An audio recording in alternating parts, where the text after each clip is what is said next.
happens pag nagkulitan? Ang masanting at ang daragang magayon? Ay, gagi, pare. Top of the food chain, pare. Tara, kape! Tara, kape! Konyo Bicolano at Robin Siena! Gagi, pare. We're not your ordinary DJs. Tara, kape! Tara, kape! Gagi, pare. Feel good to. Awa! Konyo Bicolano! Robin Siena! Masasabi mo bang pasaway na anak ka? Uy, gagi pare. Nakatakot naman yung tanungan mo and all. Oo!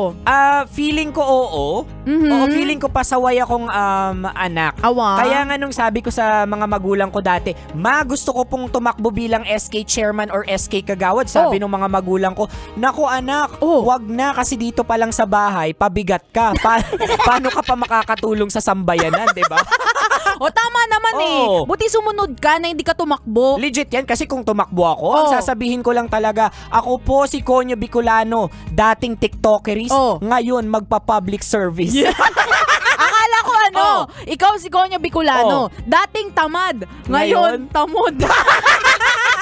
Bastos! Hindi, nabasa ko lang yun. Oo nga. Grabe, nakakatakot yung mga yung mga linya na mga takbo ngayon. Pero speaking of takbo-takbo, dyan mo din talaga makikita sa mga SK kagawad na tumatakbo ngayon, SK chairman, yung mga katulad ko, legit na pasaway and all. Kaya nga.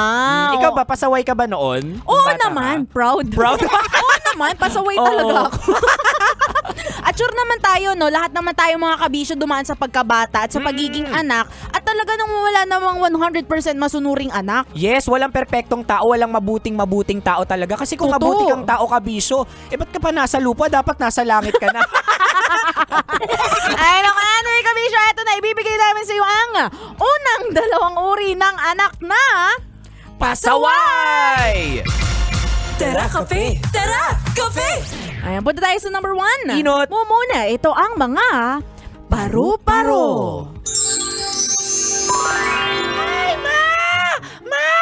Alis mo muna ako, Ma!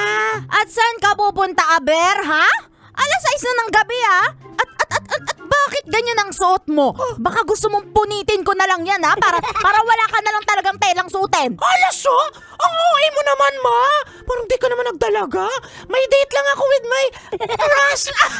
Anong date? Date. 14 ka pa lang! At wala ka talagang takot sa pagsabi sa akin yan, Jessa, ha? Ma, ang pag-ibig wala yan sa edad. Ano pa, ma?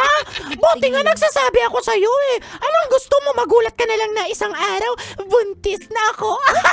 O isang araw, hindi ka na magugulat. Ay, naku, Jessa. Magtigil ka, Jessa, ha? Hindi mo ako madadaan sa mga confidence mo na yan. Sa akin na yung cellphone mo. Akin na! Lahat ng gadgets mo, you're grounded! Ay, wow, ma, grounded. Mayaman ba tayo? Di nga tayo nagbabayad ng kuryente. Huwag mo akong ginagalit, Jessa, ha? Kapag ako nabulisit sa'yo, hayaan na lang kita maging tagapukpok dyan sa kalye.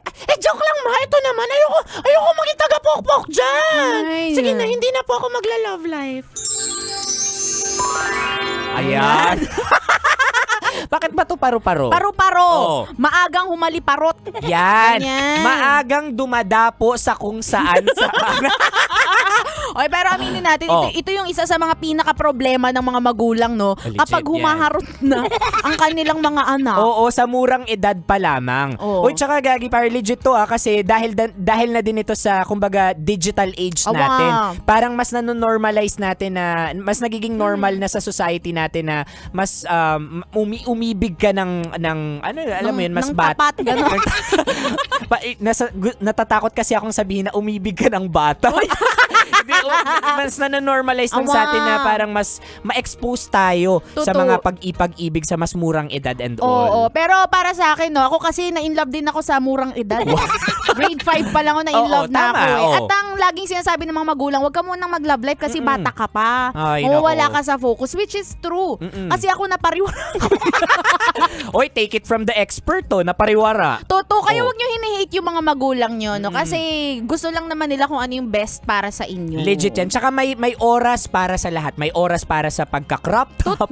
May oras sa pagka-crush. Kaya May nga. oras sa pag-aaral. May Totoo. oras sa pagkaldag. Yan. Awa. Pagkaldag talaga. Oo. Anyway, that's number 1 pa lang po naman tayo sa number 2. Pandua. Pangadwa, ito ang mga One tamad. Hoy! Mar, bumangon ka na dyan! Tanghali na, may pasok ka pa! Bangon na! Bangon! May pasok ka pa sa school! Bangon!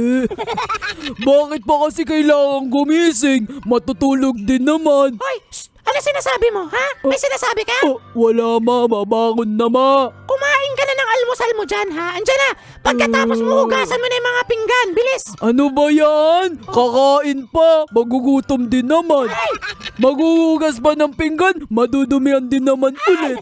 Sus Mariosep! Sus Mariosep na bata ka! Alam mo ako! Naririndi na sa mga reklamo mong bata ka, ha? Bakit ba ang tamad-tamad mo? Totoo naman sinasabi ko eh. Mapapagod-pagod pa tayo, mamamatay din naman tayo. Sus Mariosep! Ganun ba? O sige, ipapaputol ko na lang tong wifi natin. Total wala namang natuturong maganda to sa'yo.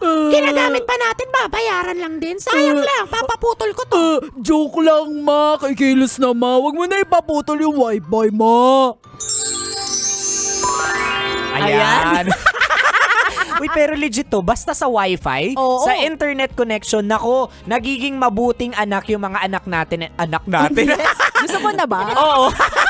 yung mga anak dyan, mga oo. bata. Yung dating tatamad-tamad, Oo. yung dating magsasagot lang ng wait lang, Oo. biglang mapapakilos. Oo, magiging mabilis yung pagkilos and all. Oh, wow. Oy, wag kayong maging one tamad dyan kasi madadala nyo yan. I would say sa work, magiging Oo. ano yan eh, ethics nyo yan sa pagtatrabaho ni Ethic. Kala ko etiquette eh. Oo, hindi, itik talaga yung gusto ko. Pato. Oo, kaya pakinggan natin yung mga magulang natin. Huwag tayong maging pasaway. Kasi ang kagustuhan lang din naman nila, yun nga, gaya ng sabi ni Conyo Bicolano, ma-practice natin na maging masipag tayo simula sa bahay hanggang sa pagtanda natin. Legit yan. Kung nanonormalize natin ang self-care, skincare, inormalize din natin yung pagtulong sa bahay. Kaya nga, huwag ka puro aesthetic. Oo. Anyway, Kabisyo, kung di mo naabutan ng usapan namin ito at kung gusto mong ipa-shoutout yung anak mong pasaway, Yun. i-shoutout natin sila. Hanever mo kami sa aming mga social media accounts. Ako sa aking Facebook, Instagram, Twitter, TikTok at DJ Robin Shena. Same socials mga broskies at Conyo Bicolano. O para sa mga magulang na masisipag at may mga anak na pasaway, Oy! eto may regalo kami para sa inyo. Tuto, scan, hanep sa premyuhan. Tuto, scan, saya ng samahan sa Love Radio Fan Scan. Fan scan! Ay. Bumipiyok pa ako. Simpleng-simple lang, Kabisyo, itong ating fans ka na, no? Magbibigay lang ng katanungan si Conyo Bicolano at sasagutin nyo lang yan sa pamagitan ng aming mga fan scans o QR codes na aming pong pinagdidikit sa mga palengke, sa mga bar, sa mga sementeryo. Yan, oo. Nandyan lang yan. Nakatakot yung sementeryo. Oo, meron yan. ah. Meron? Oo. O, Kabisyo, eto na ang katanungan. Ilang kagawad ang ihahalal ngayong barangay elections? Why? Is it letter A, 7? Letter B, 6? 6. Letter C, 5? 5. Or letter D, 4? 4. Ayan, scan mo na yan, Kabisyo, at manalo ng tumataginting na 500 pesos! At mamaya sa huling oras ng aming programa, isa-shoutout namin kung ikaw na nga ang sinuwerte.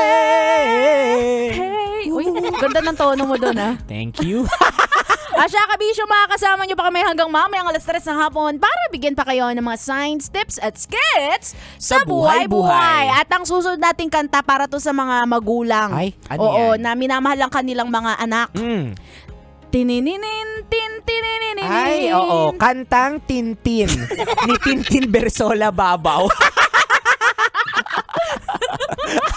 Kantang Anak, ni oo. Freddie Aguilar. Akala ko Ayan. Mercury. Uy, di ba idol mo to? Si Sir Oo, Freddie Aguilar. Freddie Aguilar, icon yan eh. Oh, siya, Kabisyo! Dito lang yan. Titinda. Tara! Kape. Tara, kape. Sa 90.7 Love Radio. Feel good. Ay, gagi pare. Awa. Tara kape! Tara kape! Conyo Bicolano at Robin Shena!